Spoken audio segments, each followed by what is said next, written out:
तू हंस तू मुस्कुरा तू रोना कम कर दे, तू जिंदा है जिंदगी की नाक में दम कर दे। सो हाय फ्रेंड्स, मैं जितेंद्र कुमार आपका अपना यूट्यूब चैनल स्टोरी 93 पर स्वागत करता हूं, ज़बरदस्त स्वागत करता हूं। तो आज मैं दोस्त औरंगजेब के बारे में, औरंगजेब का जीवनी, औरंगजेब ने जो जो घटना पर घटनाएँ, ठीक है, जो भी अपना जीवन काल में काम किया है, 1658 से 1707 तक इसका कार्यकाल है। तो यानी ना, ये जो जो काम किया है उस पर हम बात करने वाले हैं, ठीक है। ये जो टॉपिक है बहुत पीवीआई है, जो भी अब एग्ज़ाम की तैयारी कर रहे हैं उसके दृष्टिकोण से। तो चलिए आते हैं। पहला कह रहा है कि औरंगजेब सर्वप्रथम गद्दी पर कब बैठा। तो ये बैठा है 31 जुलाई 1658। दूसरा, औरंगजेब का दूसरी बार राज्याभिषेक कब हुआ, तो 1659। पीवीआई सवाल कहता है कि कौन वो शासक था जो 2 बार राजगद्दी पर बैठा। तो ये आपका हो जाएगा ये औरंगजेब। आगे, औरंगजेब का माता का नाम था मुमताज़ महल। औरंगजेब ने प्रथम युद्ध किसके विरुद्ध लड़ा था, ओरछा के जुझार सिंह से, ओरछा के जुझार सिंह। औरंगजेब ने असम जीतने का कार्य किसे सौंपा था, मीर जुमला को, मीर जुमला को, ठीक है। आगे आ जा। आगे, औरंगजेब ने असम जीतने का कार्य किसे सौंपा, जुमला को हो गया।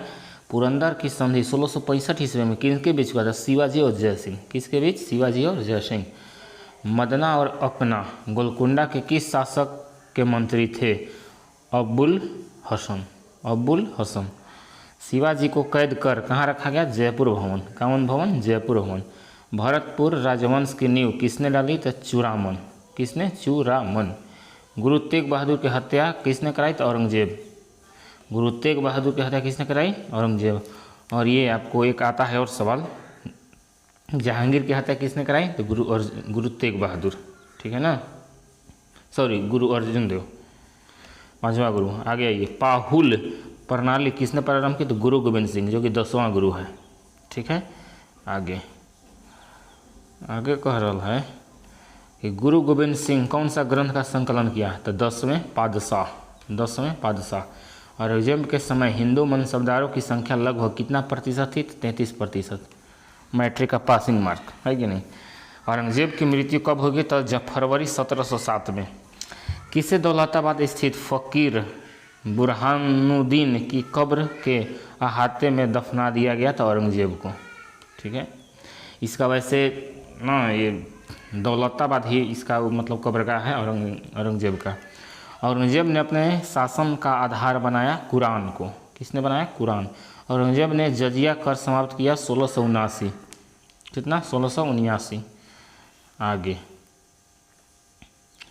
आगे कह रहा है कि बनारस में विश्वनाथ मंदिर और मथुरा के केसय राय मंदिर किसने तुड़वाया, तो औरंगजेब ने 1669 में।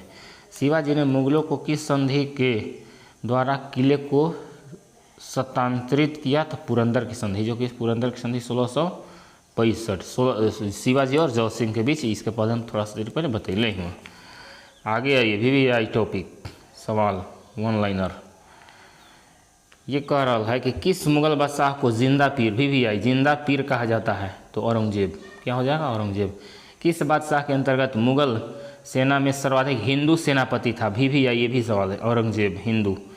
किस सिख गुरु की मृत्यु के लिए औरंगजेब जिम्मेदार है, तो गुरु तेग बहादुर, चूँकि यही फांसी लगवाया था। धर्मत का युद्ध यानी 9 अप्रैल 1658 में हुआ, किनके बीच, तो हुआ औरंगजेब और दारा सिको। वीवीआई, दारा सिको कौन है, ये आपका शाहजहाँ के पुत्र हैं। औरंगजेब ने अपने पिता को किस किले में नज़रबंद कर दिया जहां उनकी मौत हो गई, आगरा का किला, ठीक है ना। इन लोग अपने ही चाचा भतीजा बाप दादा को काट कूट के राजगद्दी पर बैठ रहा था। जिस प्रकार स्पेन के फोड़े ने नेपोलियन को बर्बाद किया, उसी प्रकार दक्कन के फोड़े ने औरंगजेब को, यह उक्ति किस इतिहासकार की है, तो जदुनाथ सरकार। क्या है, जदुनाथ सरकार कह रहा है कि जिस प्रकार स्पेन के फोड़ों ने नेपोलियन को बर्बाद किया, उसी प्रकार दक्कन के फोड़ों ने औरंगजेब को, ये आपका जदुनाथ सरकार की युक्ति है। जागीरदारी संकट सर्वप्रथम किस मुगल बादशाह के शासनकाल में आया, तो औरंगजेब। क्या हो जाएगा, औरंगजेब। आगे, औरंगजेब जो है, औरंगजेब ऐतिहासिक ग्रंथ नूरखा ए दिलकुशा के रचनाकार कौन थे, तो भीमसेन सक्सेना कार्यरथ। औरंगजेब ने बीजापुर की विजय कब की थी? तो 1686। कितना? 1686। कौन सा विदेशी यात्री औरंगजेब के समय भारत आया था? निकोलो मनुची। निकोलो मनुची। VVI सवाल। कौन सा विदेशी यात्री औरंगजेब के समय आया है? निकोलो मनुची। मनुची, ठीक है। औरंगजेब का उत्तराधिकारी कौन था? तो बहादुर शाह प्रथम। बहादुर शाह प्रथम। औरंगजेब ने मीर जुमला को किसका गवर्नर नियुक्त किया? तो बंगाल का। ठीक बढ़ुए, आओ आगे आगे बढ़ुए कि उत्तराधिकारी के युद्ध के समय औरंगजेब सूबेदार था। कहाँ के सूबेदार था? तो ढक्कन के। औरंगजेब के विरुद्ध किस राजपूत सरदार ने बगावत कर दी? तो दुर्गादास राठौर। दिल्ली के लाल किले में मोती मस्जिद का निर्माण औरंगजेब। ध्यान से, दिल्ली के लाल किले में, यदि कह देता यहाँ पर आगरा के लाल किले में तो हो जाता शाहजहाँ, ठीक है। इसलिए दक्षिण में किसने शासन में मुगल साम्राज्य तमिल राज्य क्षेत्र तक फैला था? तो औरंगजेब ने मुगलों के दक्षिण सूबों की राजधानी बनाई। ये बनाई थी औरंगाबाद। कहाँ? औरंगाबाद। बिहार वाला नहीं, महाराष्ट्र वाला। उत्तर भारत में औरंगजेब के विरुद्ध प्रथम संगठित विद्रोह किया गया जाटों के द्वारा। किसके द्वारा? तो जाटों के। 1669 ईस्वी में मथुरा के जाटों ने किसके नेतृत्व में औरंगजेब के विरुद्ध विद्रोह किया? तो गोकुल के। किसके? गोकुल के। किस मुगल बादशाह ने मरते वक्त कहा कि मैं अकेले आया था और अकेला जा रहा हूँ? जियो VVI औरंगजेब। किस मुगल बादशाह ने मरते वक्त कहा कि मैं अकेला आया था और अकेला जा रहा हूँ? हालांकि सब यही होता है, अकेले आता है और अकेला जाता है। किस मुगल बादशाह को दरवेश और जिंदा पीर कहा जाता है? तो औरंगजेब। VVI सवाल। दरवेश, नया वर्ड भी देखिए मिला। दरवेश। जिंदा पीर तो पता था मगर दरवेश नहीं पता था। ये हो जाएगा औरंगजेब, ठीक है। मुगल काल में मंत्रिपरिषद को क्या कहा जाता था? तो विजारत। मुगल सम्राट किस दिन अपना कचहरी लगाते थे? बुधवार को। VVI। कचहरी यानी समझ रहे ना, पंचायत बैठा के अपना जो भी उस पर बात चर्चा परिचर्चा हो रहा था वो बुधवार को लगा रहे थे। मुगल काल में शरिया के विरुद्ध कार्य करने वाले को कौन रोकता था? ये रोकता था मुहतसिब। मुगल कालीन अर्थव्यवस्था का आधार क्या था? तो चांदी का रुपया। क्या था? चांदी का रुपया। मुगल शासकों की राजभाषा क्या था? तो फारसी। फारस भी लिखता है गनी जनी। आगे कह रहा है कि मुगल कालीन भारत में राज्य की आय का प्रमुख स्रोत भू राजस्व जो कर टैक्स मिल रहा था वही। मुगल काल में इनाम भूमि किसे दिया जाता था? विद्वान और धार्मिक व्यक्ति। बहुत VVI बहुत पूछता है। मुगल शासकों में सर्वाधिक विद्वान शासक था दारा शिकोह, जो कि शाहजहाँ के पुत्र था। चलिए आते हैं यहाँ से, आपका हो गया मुगल सम्राट का विघटन में समझ रहे हैं ना, खत्म बाजार होने वाला है। औरंगजेब का उत्तराधिकारी कौन था? तो ये था शाह आलम प्रथम। शाह आलम का वास्तविक नाम था मुअज्जम बहादुर शाह। शाह आलम का राज्याभिषेक 1707 ईस्वी में कहाँ हुआ था? लाहौर में। कहाँ हुआ? लाहौर। बहादुर शाह की मृत्यु कब हुई? तो 1712 में। बहादुर शाह को कहाँ दफनाया गया था? औरंगाबाद। कहाँ दफनाया गया? औरंगाबाद। बहादुर शाह को किस उपनाम से जाना जाता था? साहेब खबर। किसको? बहादुर शाह को। आगे, किस मुगल बादशाह के शव को लगभग 1 माह तक उसके उत्तराधिकारियों के संघर्ष में फंसे होने के कारण दफनाया नहीं गया? तब बहादुर शाह प्रथम। किसके सहयोग से जहांदार शाह गद्दी पर बैठा? था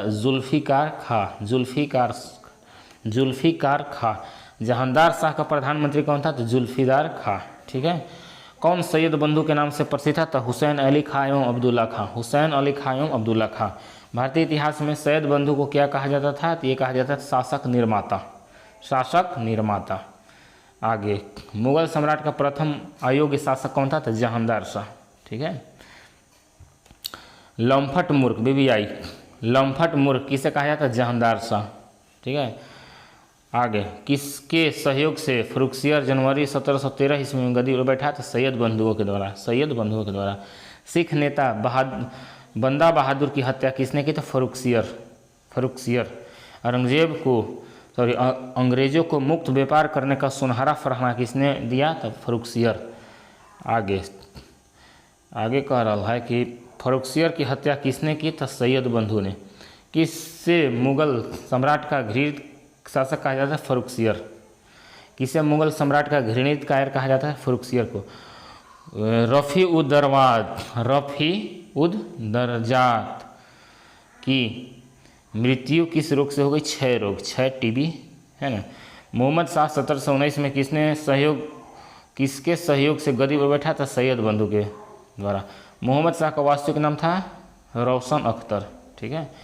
प्रशासन के प्रति गैर जिम्मेदार तथा मंदिरा एवं सुंदर युवतियों के प्रति रुझान के कारण किसे रंगीला बादशाह कहा जाता था? यह मोहम्मद शाह ऐसा था कि इसको अपने राज दरबार में नंगा भी चल जा रहा था। ठीक है, ये मोहम्मद शाह। आगे ईरान का नेपोलियन कहा जाता है नादिर शाह को। नादिर शाह ने भारत पर कब आक्रमण किया? 13 फरवरी 1739। 13 फरवरी को मनाया जाता है क्या चीज़ बताइए आप लोग? 13 फरवरी को राष्ट्रीय महिला दिवस, जो कि सरोजिनी नायडू के जो प्रथम राज्यपाल हैं उनके जन्म दिवस पर। आगे आइए, विश्व का प्रसिद्ध मयूर सिंहासन ले गया नादिर शाह। नादिर शाह का सेनापति कौन था? तो अहमद शाह अब्दाली। आगे शाह आलम द्वितीय गद्दी पर कब बैठा? तो 1759। शाह आलम द्वितीय का वास्तविक नाम था अली गौहर। 1764 के प्रसिद्ध बक्सर के युद्ध में अंग्रेजों के खिलाफ भाग लिया था बंगाल के मीर कासिम, अवध के नवाब सुजाउद्दौला तथा मुगल सम्राट शाह आलम द्वितीय। ठीक है। अंग्रेजों ने दिल्ली पर कब कब्जा किया था? 1803। इलाहाबाद की संधि कब हुई? तो 1765। किस संधि के अनुसार बादशाह शाह आलम ने 26 लाख रुपया वार्षिक पेंशन के बदले बिहार एवं बंगाल की दीवानी अंग्रेजों को दे दी? तो इलाहाबाद की प्रथम संधि है ना, इलाहाबाद के प्रथम संधि। ठीक बड़े हुए। आगे अंतिम मुगल शासक कौन था? तो बहादुर शाह जफर या द्वितीय। बहादुर शाह द्वितीय को निर्वासित कर कहाँ भेजा गया था? रंगून, जो कि म्यांमार में है, बर्मा। जफर की उपाधि किसे मिली? तो बहादुर शाह द्वितीय को। ठीक है, चलिए आगे थोड़ा सा बचा हुआ है। कह रहा है कि हैदराबाद के स्वतंत्र राज्य की स्थापना 1724 ईस्वी में किसने की? तो चिनकिलिच खा। आगे चिनकिलिच खा को अन्य किस नाम से भी जाना जाता है? निजामुल मुल्क। अवध के स्वतंत्र राज्य का संस्थापक कौन था? शहादत खा बुरहानुल मुल्क। ठीक है, शहादत खा बुरहानुल मुल्क। किसे नादिर शाह को दिल्ली पर आक्रमण करने के लिए निमंत्रण दिया था? शहादत खा। अवध का अंतिम स्वतंत्रता शासक कौन था? तो वाजिद अली शाह। कौन था? वाजिद अली शाह। आगे बंगाल के स्वतंत्र राज्य का संस्थापक किसे माना जाता है? मुर्शिद कुली खां। किससे बंगाल की राजधानी ढाका को मुर्शिदाबाद ले गया? तो मुर्शिद कुली खां। स्वतंत्र कर्नाटक राज्य का संस्थापक कौन था? तो सादुतुल्ला खां। कर्नाटक राज्य की राजधानी कहाँ थी? तो अर्काट। रुहेलखंड का स्वतंत्र संस्थापक कौन था? तो वीर दाऊद तथा पुत्र अली मोहम्मद। जयपुर शहर की स्थापना वैज्ञानिक सिद्धांत पर किसने किया? तो किया है सवाई जय सिंह। ठीक। आगे किसके समय में जाटों की शक्ति चरमोत्कर्ष पर थी? सूरजमल। किसे जाट जाति का अफलातून कहा जाता है? तो सूरजमल। कौन सा मुगल बादशाह पहले तो अंग्रेजों का कैदी रहा और बाद में जीवन पर्यंत मराठों का पेंशन भोगी रहा था? शाह आलम द्वितीय। मिर्जा गालिब किसके समय थे? तो बहादुर शाह जफर या बहादुर शाह द्वितीय। शाह आलम को दिल्ली की गद्दी पर दोबारा बैठाने की महत्वपूर्ण भूमिका अदा की महारानी सिंधिया। किस मुगल सम्राट ने सैयद भाइयों के गिराया? मोहम्मद शाह। आगे कह रहा है कि किस मुगल बादशाह को वजीर गाजीउद्दीन ने दिल्ली में दाखिल नहीं होने दिया? शाह आलम द्वितीय। क्या हो जाएगा? शाह आलम द्वितीय, है ना, शाह आलम द्वितीय। तो आज इतना ही ख़त्म हुआ दोस्त औरंगजेब का टोटल जीवनी। उम्मीद करता हूँ आप लोग के टोटल देखे होंगे, आप लोग के अच्छा लगा होगा। अगर वीडियो आप लोग के अच्छा लगे तो लाइक सब्सक्राइब समझ ही रहे हैं, है ना। लाइक शेयर सब्सक्राइब दबा के कीजिएगा दोस्त। लाइक शेयर सब्सक्राइब, ठीक है, और शेयर भी करना है, ठीक है, कमेंट्स भी करना है। तब तक के लिए इतना ही। जय हिंद, जय भारत, लव यू ऑल।